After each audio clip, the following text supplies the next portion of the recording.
And welcome back to another episode of Trans Gurus. Hey everybody, thank you for joining us, and we got an incredible topic to talk about with you tonight.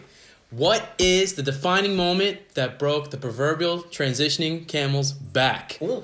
What is that moment that just sent you over the edge where you could no longer deny your existence, your expression to the world?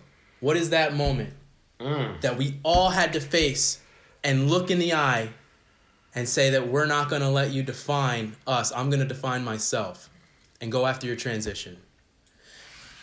And I want to start off by saying people are going to talk. People are going to say what they want. You got one shot at this life. So why not make it what you want to design it to be, what you visualize it to be, what you desire inside. You know your heart is telling you, so go after it. And that's why I want to start this off and kick it over to Raji. She has an incredible story that I think you all can benefit from hearing. Well, okay, so full disclosure, my camel's back was humongous, okay? And when it broke, honey. Did the baby go out too with the bathwater? Something like that? Like a damn. So I'm gonna tell you, for me, and you know, if you don't laugh, you cry. I mean, you know, a lot of times I deal with issues with my transition in my life through comedy, you know, because it just helps me to get through. So I know a lot of people are like, that bitch, why is she always laughing or smiling? It helps me, you know, it helps me to get through. So for me, I never fit the bill. I never could meet up to what the standards of society said a male should be. I just couldn't do it.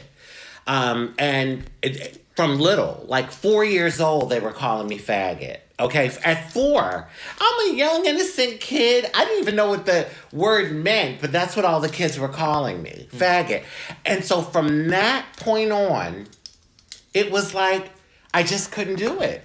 I couldn't do it. I never could be the boy or male that the world expected me to be. And so as I, you know, was living my life and there was moments where I thought I was trying to conform and fit in, it never worked. People saw right through me. And it was almost like, you know, after a while, like, well, then what the hell? I may as well, if people are going to talk shit, why not, you know, live my life and they can talk shit about that? You know, why not be who I really am and let them talk shit? So it's almost like trying to be perfect in a world that's not perfect, or like trying to like carry all this like paperwork and it's just flying away in the wind, and you're trying so hard to catch it, but you're just like, after a while. And Christian, can I say you're perfect for just saying that?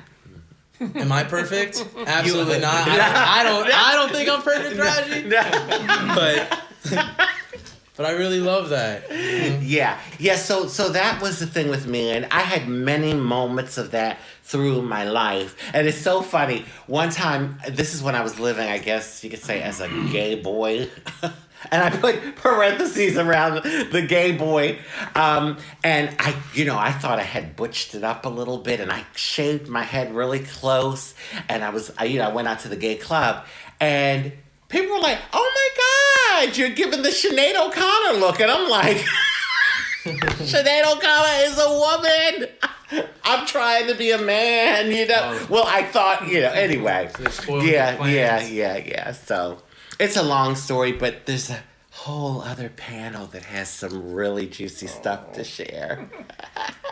And the straw that broke the camel's back. What was the natural occurrence of events? What was the moment for you, Shannon, that defined it for you?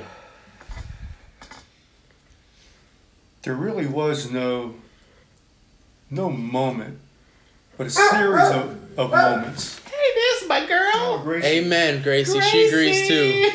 That's our mascot, y'all. Gracie, y'all need to give a shout out to her. So there really was no moment in time that there was an awakening. For me, it was a natural progression of steps, a series of moments that kind of culminated into my own personal journey. years ago, I always knew that there was something up, but I really could never put my finger on it. And through my own evolution and the evolution of others, Caitlyn Jenner and others, where the concept of being trans was now more prevalent, and in my innate quest to find myself, this kind of resonated with me, and then then lights go off in your head, and maybe that's what we're talking about, like when you're able to connect the dots and realize that I've been a chick the whole damn time, and through acknowledgement, self-acknowledgement, self-acceptance, I think is a big step for a trans person. Acknowledge who we are, and then go through the evolution of ownership, of owning who we are and honoring who we are and respecting who we are. And I think that sets the foundation for future growth and a productive life for not only a trans person, but anyone. And I wanted to just address something you said in your opening statement where, people are going to talk.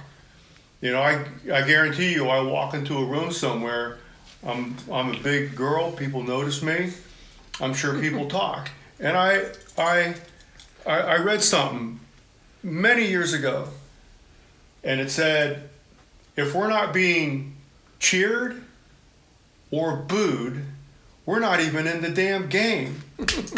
So amen to that. I would, yeah. So life is not a spectator sport. So being a participant, there's going to be folks that are going to cheer us, and there's going to be folks that boo us. And then we reach a point of our own emotional stability that we don't care. We don't listen to the naysayers, and listen to your own inner voice and move forward with that. Like an internal compass. Yeah. I love that. Being natural and just going with where your heart is guiding you. It's not just one defining moment. It's a bunch of series of events that start to take place and define who you are. So, Ella, I would love to hear what took place. And I remember you mentioning that you had not just one go at transitioning, you had two! Yes. So, give it to us. Lay it on us, Ella. My transition... Gracie wants to hear it too. I know. We'll tell you everything, Gracie. All the juicy gossip, here it is. My transition started about many years ago, actually about 30 years ago. I always knew that I was a girl, and that's where I was really at ease with myself. But about 30 years ago, I wanted to transition. I started to go to my psychiatrist. You cut. I went to start to go to my psychiatrist. I started to do it. I went very much. I was living in Switzerland at the time, and there was only one doctor which actually would prescribe hormones. And I went to the university hospital in Zurich and asked for the hormones, and he denied it to me.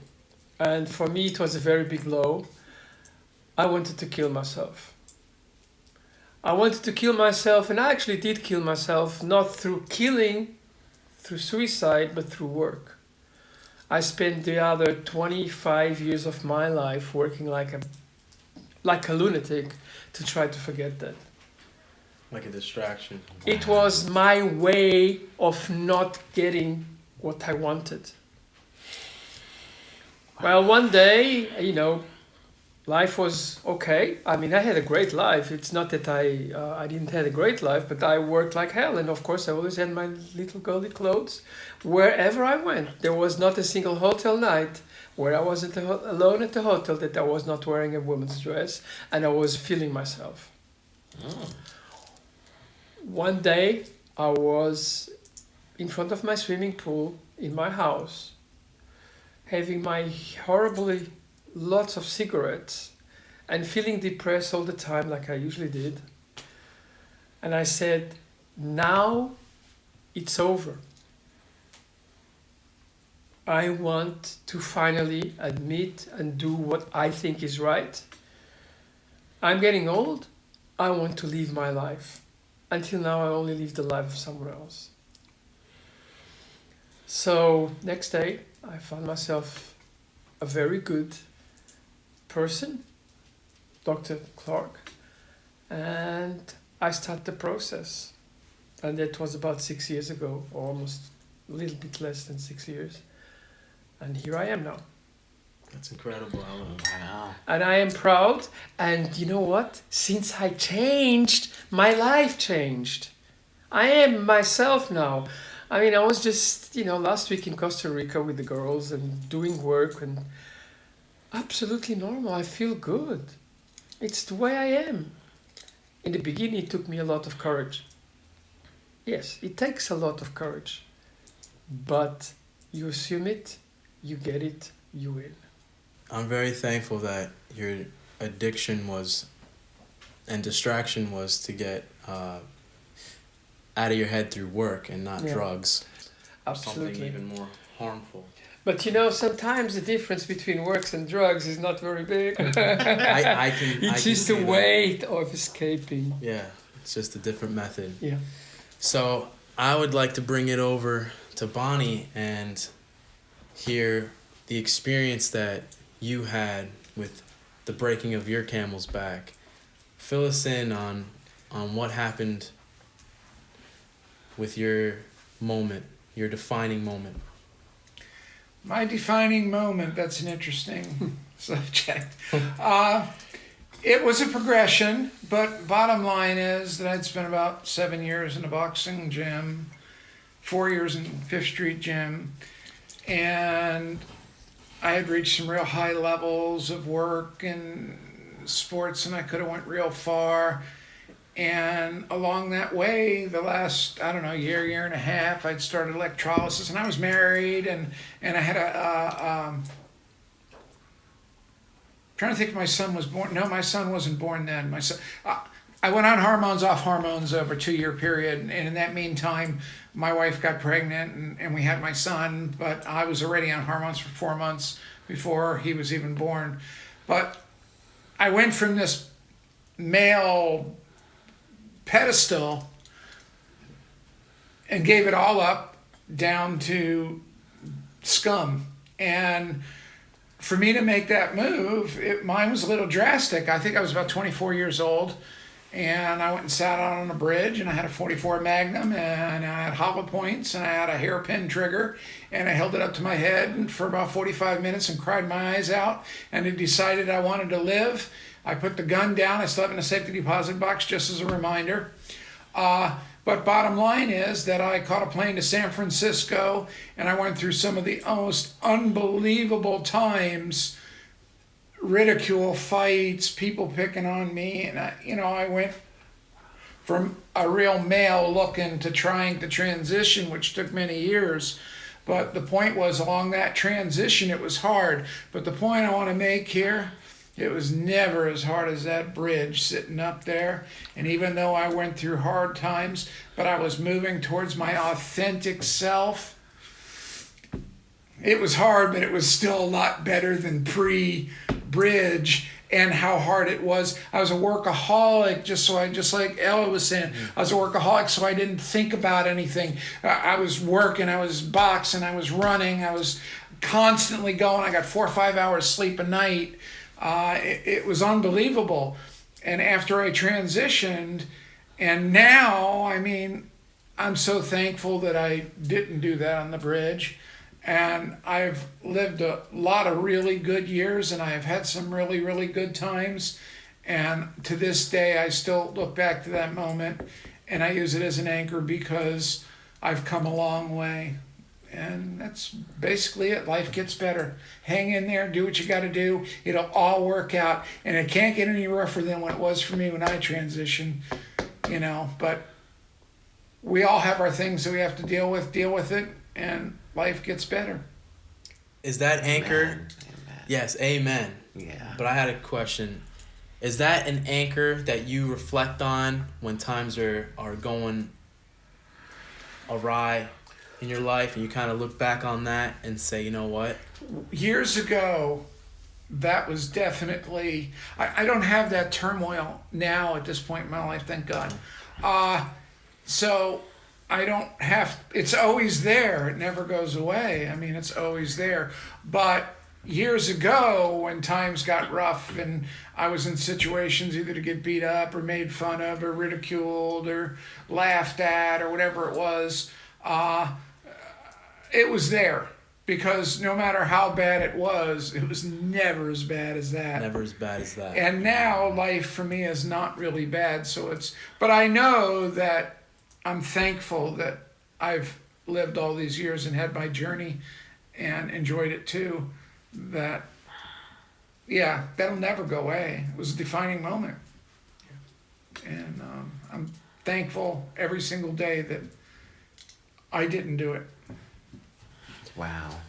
We are too. So, Yes. Thank you. I'm really thankful. I want to say thank you for those on the panel that almost took their lives. Thank you, Bonnie, for not, and thank you, Ella, for not. And anybody else, even in this room, if that's ever been a thought in your brain, people in the audience, if that's ever been a thought in your brain or something that you're thinking of now, that's definitely not the answer.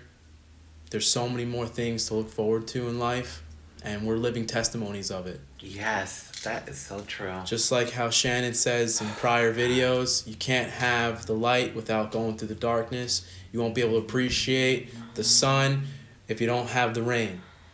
So all these moments are temporary. Enjoy it while it lasts. The sunny part, of course. And when you're going through the rain, put your raincoat on and endure it and persevere. So thank you, everybody, for sharing the defining moment that broke that back. What about you? Me? Well, I can give a quick little summary. I was going through life, and I was going through the motions. My straw that broke my back, it wasn't so bad. It was actually a relief. It really was like, I was living on everybody else's standards. I was trying my hardest to live up to par for society, my schools, my mother, father, family, the way that I perceived life and was taught that life was supposed to be. And I was literally going through the motions. Once I got into college, I was able to meet this woman, and I got with her, and she actually ended up being a backbone for me. She helped me develop a voice and to be able to be authentic and speak with conviction about who I was and who I thought my personality was supposed to steer towards, and self-discovery and all that. And when she addressed me and asked me one night if I would like to transition into a man, and we never had this discussion before that night. It was the very first time I ever even admitted the secret to anybody.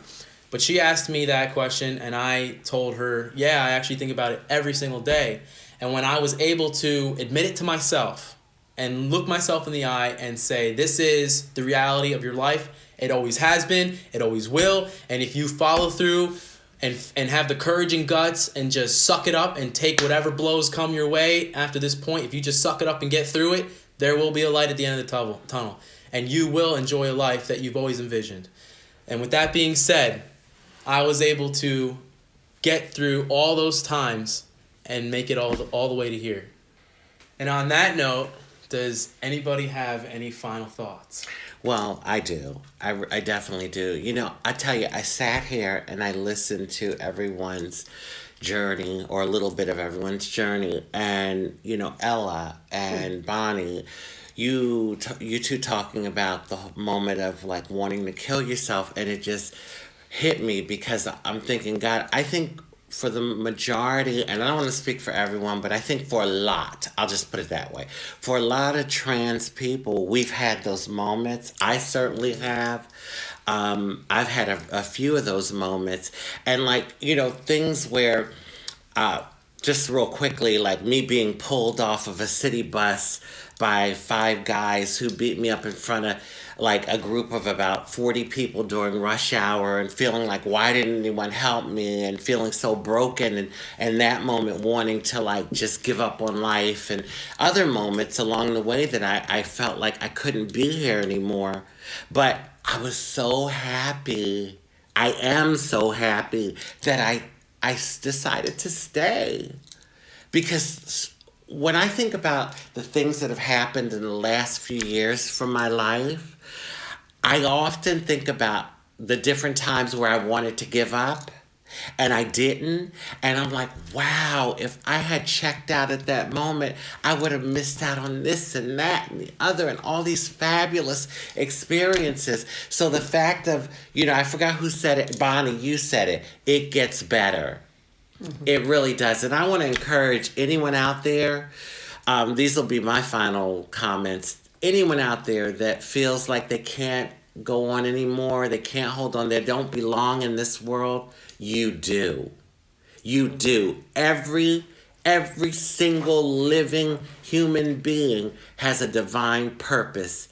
You can take that to the bank. Well, I'm glad I'm still here. That's all I can say. I love life every single day. And because I went through that, I'm thankful. I try to stay positive. I try to stay focused. And Awesome. And what I'm hearing, the common thread with all of our unique stories is another little saying that I read many years ago. The most difficult roads lead to the grandest of destinations. Absolutely. And that's the testimony I heard tonight is witness to that. Yeah, love it. Yeah, it's fight for your life. Fight for what you want to be, because this is you. It's as simple as that. And you cannot be anybody else. You can only be yourself. Right. And this is definitely your journey. So tomorrow's not promised. Make the best of it while you can right now. Absolutely. Thank you for tuning in. This is Trans Gurus, baby. Bye. Nice.